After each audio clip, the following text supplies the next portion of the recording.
Hi everyone, my name is Anuj Jindal. I welcome you to another session.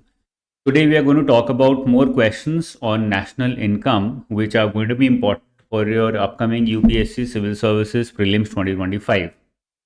हर साल prelims में से पहले ये बड़ी प्रॉब्लम होती है कि यार क्वेश्चंस तो हज़ारों अवेलेबल हैं ऑनलाइन और ऑफलाइन भी, बट क्वेश्चंस को अटेम्प्ट कैसे करना है? How do I approach these question? What to do, what not to do when I am you know when the question is in front of me? तो क्या करना है एग्जैक्टली वो समझ नहीं आता है। मेरा इन क्वेश्चंस को कवर करने का ऑब्जेक्टिव सिंपल है कि मैं खाली आपको क्वेश्चन का आंसर ना बताऊं, बट साथ में ये भी बताऊं कि क्वेश्चन करते वक्त ये चीज़ें आपको ध्यान में रखनी ज़रूरी हैं। तो कॉन्सेप्ट भी बहुत सारे क्लियर होंगे, आपका रिविजन भी होता रहेगा, रिकॉलिंग भी होगी, and at the same time you will also learn the skill of attempting questions. Start करते हैं। आज के सेशन में मैं 10 क्वेश्चन पिकअप करने की कोशिश करूंगा फ्रॉम 11 to 20। फर्स्ट 10 क्वेश्चंस मैं ऑलरेडी पिकअप कर चुका हूं, वो वीडियो देखनी है तो देख सकते हो। It's available on YouTube on my channel. एक एक करके उठाते हैं। क्वेश्चन नंबर 11 क्या बोलता है? ये बोलता है, how does the concept of personal disposable income provide insight into household purchasing power? Which of the following is most accurate about its calculation? तो पर्सनल डिस्पोजेबल इनकम कैलकुलेट करने का सबसे पहले तो फॉर्मूला याद होना चाहिए, बड़ा इंपॉर्टेंट है। जीडीपी के अराउंड जो भी कैलकुलेशंस हैं जो कि मैक्रो इकोनॉमिक्स में आपकी एनसीईआरटी में भी दी हैं, भाई वो याद नहीं करोगे तो आप कैसे एक्सपेक्ट कर सकते हो कि एग्जाम निकल जाएगा? तो ये नहीं बोल सकते कि ये इतना इंपॉर्टेंट नहीं था इसलिए मैंने छोड़ दिया, ऐसा नहीं बोल सकते। ऑप्शंस देख लेते हैं। Personal disposable income represents total income earned by household excluding income received from government benefits, मतलब ट्रांसफर इनकम टाइप हो गया ये। PDI is the portion of income households can spend freely after deducting direct taxes and other mandatory payments. PDI, personal disposable income, is equivalent to national income, and PDI does not account for payments like fines and penalties as these are considered voluntary contribution. भाई fines और penalty कभी भी voluntary नहीं होते तो ये तो हटा ही सकते हैं। Personal disposable income national income के बराबर होगा नहीं, क्योंकि नेशनल इनकम इज इधर एनएनपी और जीएनपी। नॉर्मली हम एनएनपी को लेते हैं नेशनल इनकम के लिए, एनएनपी एट फैक्टर कॉस्ट। तो PDI and net national product दोनों बराबर नहीं है तो ये भी एक्सक्लूड हो गया, हमने एलिमिनेट कर दिया। दो ऑप्शंस बचे। PDI is represents total income excluding income receive from government benefits. Is PDI total income minus government benefits, or is PDI total income that households can spend after deducting direct taxes and other fines and penalties? The correct answer to this question is this, option number B. Option number ए क्या बोल रहा है? Option number B बोल रहा है total income earned by households excluding income receive from government benefits. तो ये हो जाती है हमारी डोमेस्टिक इनकम हो जाती है ये, of the private sector, not personal disposable income. Domestic income of the private sector हमने कल या फिर मेरे पुराने सेशन के जो क्वेश्चंस थे उसमें मैंने ये कवर किया था। This is what we are talking about in option number A, total income earned by households excluding income receive from government benefits. Personal disposable income का फॉर्मूला क्या है? पर्सनल डिस्पोजेबल इनकम में जो भी पर्सनल इनकम है, पहले हम personal income calculate करेंगे, मतलब जो भी हाउस की इनकम है जो उनके पास रहेगी बस, फिर उसमें से टैक्सेस हटा देंगे और जितने भी फाइन्स, टैक्सेस, पेनल्टीज दी हैं सरकार को वो हटा देंगे। When we remove that then we arrive at personal disposable income. तो जो भी हाउस के पास डिस्पोज करने के लिए अवेलेबल है उसको पर्सनल डिस्पोजेबल इनकम हम बोल देते हैं, और कुछ भी नहीं है। सिंपल क्वेश्चन था, सिंपल आंसर था। If you don't know about personal disposable income please read about it, macro economics के एनसीईआरटी में दिया गया है। Which statements are not true with regard to key difference between micro and macroeconomics? अब ये ध्यान रखना है, बहुत सारे क्वेश्चंस में नॉट ट्रू आता है, तो वो ध्यान में रखना जरूरी है, अदरवाइज गलत हो जाएगा। Micro economics studies the behaviour of an individual whereas macro economics studies the behaviour of the whole. ये तो सही है, तो ये करेक्ट स्टेटमेंट है, हमारा आंसर नहीं होगा। Micro economics covers production and factor pricing, micro economics covers general price level and distribution. ये गलत हो सकता है। Micro economics is helpful in determining interest rates of the economy. अब भाई पूरी इकोनॉमी की बात हो रही है तो नॉर्मल सी बात है, मैक्रो इकोनॉमिक्स की बात करेंगे, तो ये वाला भी ऑप्शन गलत हो गया हमारा, नॉट ट्रू में आ गया। Micro economics is helpful in determining interest rates of the economy, ये नॉट ट्रू में आ गया। Macro economics is helpful in maintaining stability in the general price level, ये हमारा सही है, क्योंकि जनरल प्राइस लेवल मतलब overall price level in an economy, inflation, वहां पे मैक्रो इकोनॉमिक्स ही काम आता है। फोर्थ से हम सेकंड पे आ सकते हैं। सेकंड में बोला है micro economics covers general price level, ये गलत है।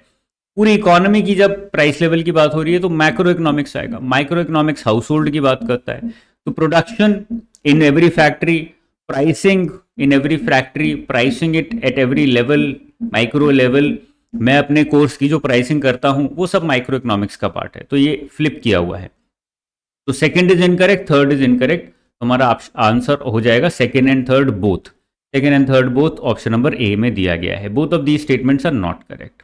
आई होप क्लियर है। मैं माइक्रो मैक्रो इकोनॉमिक्स की डिटेल में नहीं जा रहा हूं बिकॉज एनसीईआरटी का पार्ट है। आई एक्सपेक्ट कि आपको ये पता होगा, पता नहीं है तो पढ़ लीजिए इसके बारे में, बड़ा इंपॉर्टेंट है। क्वेश्चंस बहुत बेसिक भी आ रहे हैं एग्जाम में, एक दो क्वेश्चंस हमेशा बहुत बेसिक आते हैं प्रीलिम्स में इकोनॉमिक्स की तरफ से।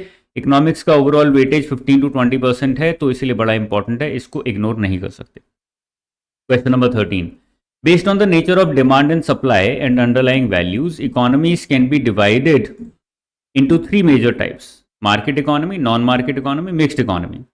इसमें से कौन सा, which of the following is not defining the type of economy appropriately? सही से कौन डिफाइन नहीं कर रहा है?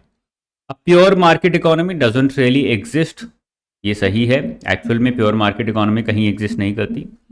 Unrestricted competition lies between privately owned businesses to determine production and prices in a market economy. Market economy में privately owned businesses जो है वहां पे अनरिस्ट्रिक्टेड कंपटीशन होता है। देखना पड़ेगा ये सही है कि नहीं है। देखो ये सारे लॉजिकल ऑप्शंस हैं, आपको बुक में कहीं नहीं मिलेंगे डायरेक्टली, सब लॉजिकल है। Mixed economy allows the level of economic freedom to private players. हाँ, इंडिया मिक्स्ड इकोनॉमी है, इकोनॉमिक फ्रीडम है प्राइवेट प्लेयर्स को। आपको फ्रीडम है कुछ भी करो, मेरे को फ्रीडम है कहीं भी पढ़ाऊं, कैसे भी पढ़ाऊं, तो इकोनॉमिक फ्रीडम तो है।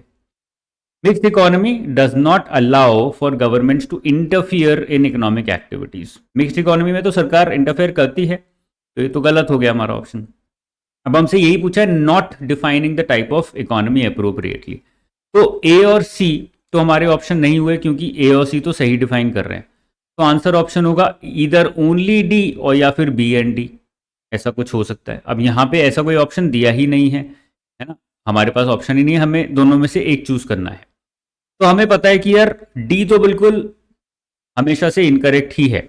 मिक्स्ड इकोनॉमी में तो इंटरफेरेंस सरकार का होता ही है, हमारे इंडिया में भी है, तो हमारा ये वाला सही ऑप्शन हो गया। It is not defining the type of economy, mixed economy appropriately. So answer option हमारा डी हो गया। इस तरह से एलिमिनेट करके भी पहुंच सकते हो, even when you are not certain about the answer options. कहीं ना कहीं आपको एक्यूरेसी मेंटेन करने के लिए ये तरीका फॉलो करना पड़ेगा। क्वेश्चन नंबर 14 पे आते हैं। Which of the following statements are not correct regarding circular flow of income. हम लोग इसको काफ़ी इग्नोर कर देते हैं। सर्कुलर फ्लो ऑफ इनकम के काफ़ी सारे मॉडल्स हैं, प्लीज़ सारे मॉडल्स को पढ़िएगा, बड़े इंपॉर्टेंट है, बड़े इंटरेस्टिंग है। The real flow refers to flow of factor services and flow of goods and services. The real flow and monetary flow. Real flow मतलब जहाँ पे आपने एक्चुअली कुछ सामान दिया, और मॉनेटरी फ्लो मतलब जहाँ पे पैसा फ्लो हो रहा है। तो जब मैंने लेबर, एज अ लेबर मैंने अपनी फैक्टर सर्विसेज दी, मतलब मैंने काम किया, वो रियल फ्लो हो गया, और उसके अगेंस्ट मुझे पैसा मिल रहा है, आई am getting wages against that, that is monetary flow. मैंने आपको पढ़ाया रियल फ्लो, आपने मुझे पैसा दिया, monetary flow. I hope this is clear. Real flow and monetary flow move in a circular manner in the opposite direction. ये सही है, बिल्कुल बढ़िया बोल रहा है। नॉट करेक्ट पूछा है लेकिन हमसे। In a circular flow leakages is equal to injections, ये भी सही है, लीकेजेस और इंजेक्शंस बराबर होते हैं। Savings as well as government expenditure are injections in the circular flow. अब सेविंग्स में क्या हो रहा है, आप पैसा सेव कर रहे हो, कहीं ना कहीं डाल रहे हो, उसको रख रहे हो। गवर्नमेंट एक्सपेंडिचर में आप पैसा स्पेंड कर रहे हो, तो जब आप पैसा स्पेंड कर रहे हो इकोनॉमी के अंदर तो वो इंजेक्शन हो गया। लेकिन जब आप पैसा सेव कर रहे हो तो आप इकोनॉमी में नहीं डाल रहे हो, वो पैसा इकोनॉमी से बाहर रहता है। वो पैसा आपने इकोनॉमी से निकाल लिया, उसको सेव कर लिया, तो वो लीकेज इसके अंदर आ जाता है। तो सेविंग्स, टैक्सेस, इंपोर्ट्स, ये सब लीकेजेस हैं क्योंकि इनसे पैसा इकोनॉमी से बाहर जा रहा है। इंजेक्शंस मतलब अब आप बोलोगे यार सेव करूंगा तो बैंक के थ्रू तो अल्टीमेटली वो इकोनॉमी में ही जाएगा ना, वो तो होगा ही होगा। The money always goes into the economy in some और द अदर वे, टैक्सेस भी होंगे, बट अल्टीमेटली शॉर्ट टर्म में, इमीडिएट टर्म में जैसे आपने टैक्सेस अप्लाई किए लोगों के ऊपर, लोगों की स्पेंडिंग पावर कम हो गई, तो वो लीकेज हो गया इकोनॉमी में से पैसे का, ठीक है ना। इंजेक्शन ऐसे ही, जब सरकार, when the government spends money, injection हो गया। व्हेन देयर इज इन्वेस्टमेंट, तो सेविंग अल्टीमेटली इन्वेस्टमेंट होगी, वो भी क्या हुआ, इंजेक्शन हो गया। टैक्सेस गवर्नमेंट एक्सपेंडिचर के फॉर्म में जाएंगे, इंजेक्शन हो गया। That is why leakages are is equal to injection. Imports leakages है क्योंकि when I am importing something I am paying money and that money is going out of the economy. ऐसे ही export में उल्टा होगा, when I am exporting some good I am getting money back, तो injection हुआ economy के अंदर पैसे का।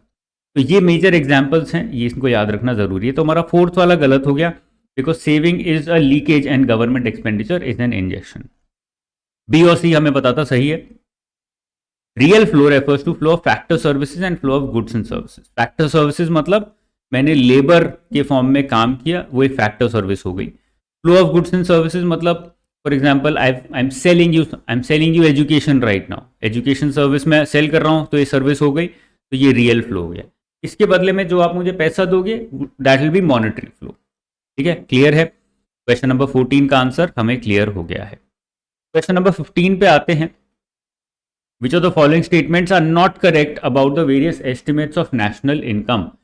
नेशनल इनकम के एस्टिमेट्स के बारे में कौन सा सही नहीं है। ये बड़ा इंटरेस्टिंग है और यहाँ पे बड़ा कंफ्यूजन रहता है, इसलिए पूरा देख लेंगे। एडवांस एस्टिमेट फर्स्ट एस्टिमेट होता है। Provisional estimate is released by NSO 2 months after completion of financial year. First revised estimate 6 months after completion and third revised estimate 2 years 10 months after completion। इसमें third वाला गलत है। अभी मैं आपको बता देता हूं कि कौन कौन से एस्टिमेट्स कब कब रिलीज होते हैं।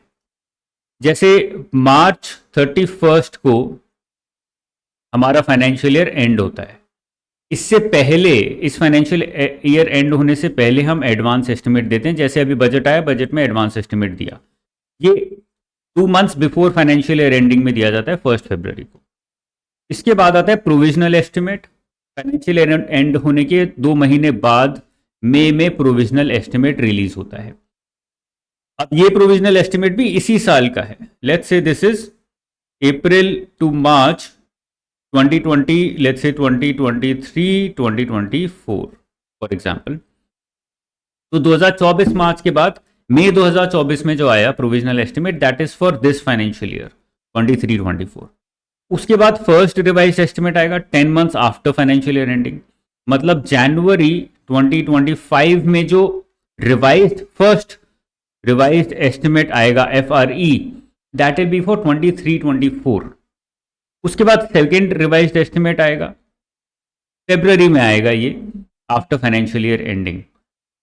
और उसके बाद थर्ड रिवाइज्ड एस्टिमेट आएगा 1 year 10 months after financial year ending. तो 10 months के बाद आया, मतलब जैन 2025 में। फिर फेब्रुअरी में आया, फेब्रुअरी 2026 में। तो जनवरी नहीं, फेब्रुअरी 2026 में सेकेंड रिवाइज्ड एस्टिमेट आएगा, मतलब ये हुआ 2023-2024 ये फाइनेंशियल ईयर का सेकेंड रिवाइज्ड एस्टिमेट। और उसके बाद थर्ड रिवाइज्ड एस्टिमेट आएगा फरवरी 2027 में। 2023-24 का 2 साल 10 महीने के बाद third revised estimate, final revised estimate आएगा। अब इतना लेट तक क्यों आता रहता है? क्योंकि ये नंबर्स अपडेट होते रहते हैं। बहुत सारी चीज़ें हमें जो लगता है कि ऐसा हुआ, एक्चुअल में ऐसा होता नहीं है। फाइनेंशियल डेटा, इकोनॉमिक डेटा काफ़ी बार बार बाद में भी आता है। तो ये 1, 2, 3, 4, 5 मेजर एस्टिमेट्स हैं जो कि सरकार रिलीज करती है सारे बजट्स की। जो भी बजट होता है उसके ये बैकग्राउंड में चलता रहता है। तो अभी जो बजट आया है उसके फर्स्ट सेकंड रिवाइज्ड एस्टिमेट वो सब भी बजट में दिए जाते हैं। बजट डॉक्यूमेंट देखोगे वहां पे आपको मिलेगा। ये याद रखना जरूरी है, क्वेश्चन आ सकता है यहाँ से। ओके, क्वेश्चन नंबर 16 पे आते हैं। Which of the following statements are incorrect with regards to GDP of a country. Simple question है। Nominal GDP which is calculated using current prices, ये सही है। Real GDP calculated using constant prices, ये भी सही है। Potential GDP measures the lowest income lowest level of output. Potential GDP पे I think एक मेंस में क्वेश्चन भी आ चुका है। पोटेंशियल मतलब मेरा मेरा हाईएस्ट पोटेंशियल क्या है, मैं कितना काम कर सकता हूँ। Potential GDP measures the highest, not the lowest, the highest level of output that an economy can sustain over a period of time at a constant inflation rate। ये सब कुछ भी लगा सकते हैं। तो potential GDP is a artificial figure जो बताता है कि कितना पोटेंशियल है। अगर एक इकोनॉमी अपना पूरा पोटेंशियल यूज कर पाए तो कितना आउटपुट वो बना सकती है, कितना प्रोडक्शन वो कर सकती है। जैसे इंडिया का पोटेंशियल बहुत है बट उतना अचीव नहीं हो रहा है, तो पोटेंशियल जीडीपी तो लेट्स से आएगा 11-12%, बट अभी अचीव हम कर पा रहे हैं 5-6%। तो इसमें थर्ड वाला गलत है और सारे सही हैं, फर्स्ट सेकंड दोनों सही हैं। नेक्स्ट क्वेश्चन पे आते हैं, question number 17। Which of the following items will be included in estimation of national income. कौन सा इंक्लूड होगा, कौन सा एक्सक्लूड होगा। यहाँ पे क्वेश्चंस आते हैं और बड़े कंफ्यूज करते हैं स्टूडेंट्स के, बड़े आंसर्स गलत होते हैं। Rent of self owned building used for manufacturing, ये हो गया इम्प्यूटेड कॉस्ट। कल भी एक बजट में चेंज आया है जहां पे 2 सेल्फ ओन्ड प्रॉपर्टीज को up to 2 self owned properties उनकी इनकम अब ऐड नहीं होगी। पहले क्या होता था, एक अलाउड थी, सेकंड में इम्प्यूटेड रेंट मान लिया जाता था। यहां पर भी यही है। इफ यू हैव अ, मेरी खुद की बिल्डिंग है लेट्स से ये, लेकिन और मैं इसमें काम कर रहा हूँ, सर्विसेज प्रोवाइड कर रहा हूँ, इसका रेंट तो कुछ नहीं जा रहा क्योंकि सेल्फ ओन्ड बिल्डिंग है। लेकिन इम्प्यूटेड कॉस्ट माना जाता है कि अगर मैं ये रेंट पे लेता तो मेरी कितनी कॉस्ट होती, तो वो मैं अपने मैन्युफैक्चरिंग में अपने जो भी मैं बना रहा हूँ उसकी कॉस्ट में ऐड कर दूंगा। इसको हम बोलते हैं इम्प्यूटेड कॉस्ट। एक्चुअल में कॉस्ट नहीं है बट अज्यूम किया जाता है कि ये कॉस्ट होती अगर मैं इसको रेंट पे लेता, तो इसीलिए उसको मैन्युफैक्चरिंग की कॉस्ट में जोड़ दिया जाता है। तो टोटल वैल्यू एडेड में ये कॉस्ट आएगी ही आएगी जब आप कुछ बना के बेचोगे। तो this will be a part of national income. Income from sale of shares, कोई भी फाइनेंशियल ट्रांजेक्शन जो होती हैं उसमें जो भी इनकम होती है that is not a part of national income. इसको ध्यान रखना जरूरी है अगर नहीं पता है तो। उसमें जो भी सर्विस प्रोवाइड हो रही है, जैसे कि ब्रोकर अपनी सर्विस दे रहा है, वो एक फाइनेंशियल सर्विस है, वो सर्विस जो है वो नेशनल इनकम का पार्ट होगी।